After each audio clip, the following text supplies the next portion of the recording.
warahmatullahi wabarakatuh. Perkenalkan, nama saya Munawwarah. Di sini saya akan membahas tentang syarat perjanjian perspektif hukum Islam. Nah, ada beberapa syarat sah perjanjian. Yang pertama itu ada kesepakatan para pihak. Nah, kesepakatan ini harus ada persetujuan dari para pihak yang membuat perjanjian tersebut, di mana tidak boleh ada paksaan atau tekanan, melainkan perjanjian ini harus atas dasar kehendak sendiri. Nah, dalam pasal 1321 KUH Perdata, yang pertama itu tiada suatu persetujuan pun mempunyai kekuatan jika diberikan karena kekhilafan atau diperoleh dengan paksaan atau penipuan. Yang kedua, kecakapan para pihak.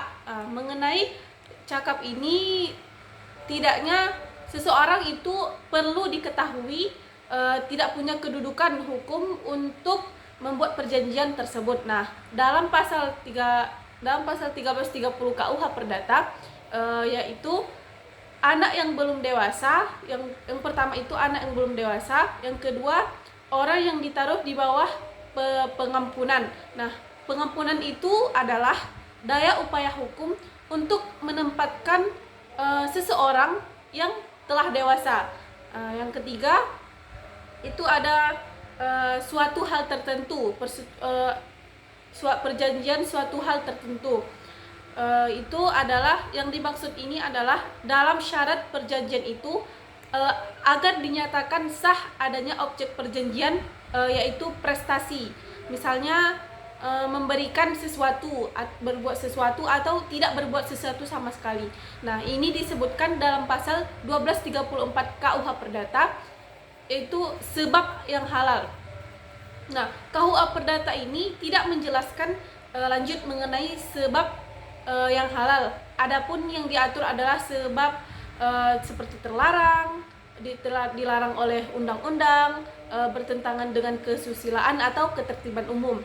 Nah, dalam pasal 1337 KUH Perdata, syarat sah perjanjian ini yang pertama ada syarat subjektif. Nah, syarat subjektif ada syarat objektif. Nah, syarat subjektif ini mengemukakan yang ada dua. Yang pertama itu ada kesepakatan mereka yang membuatnya, yang kedua kesepakatan untuk membuatnya. Sedangkan syarat objektif itu adalah suatu hal yang tertentu atau dapat ditentukan atau tidak samar-samar.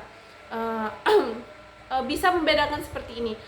Syarat subjektif itu perjanjian yang dibatalkan, sedangkan syarat objektif itu perjanjian batal demi hukum.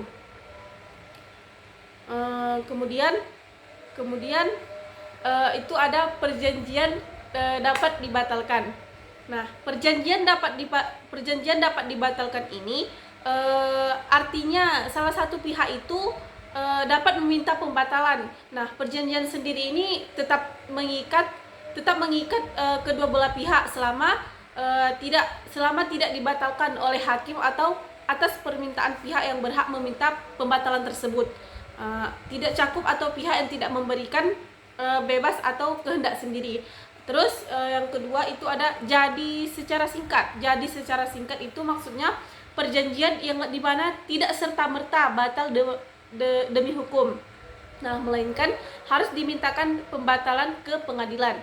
Terus yang terakhir itu ada perjanjian dapat dibatalkan adalah akibat hukum tapi tidak terpenuhinya syarat subjektif tadi. Terus yang terakhir itu ada batal demi hukum. Nah, perjanjian batal demi hukum ini artinya adalah perjanjian batal dari semua, tidak pernah dilahirkan suatu perjanjian dan tidak pernah ada suatu perikatan. Nah, dengan ini saya selesai untuk mempresentasikan syarat-syarat perjanjian tadi. Wabillahi taufiq wal hidayah. Assalamualaikum warahmatullahi wabarakatuh.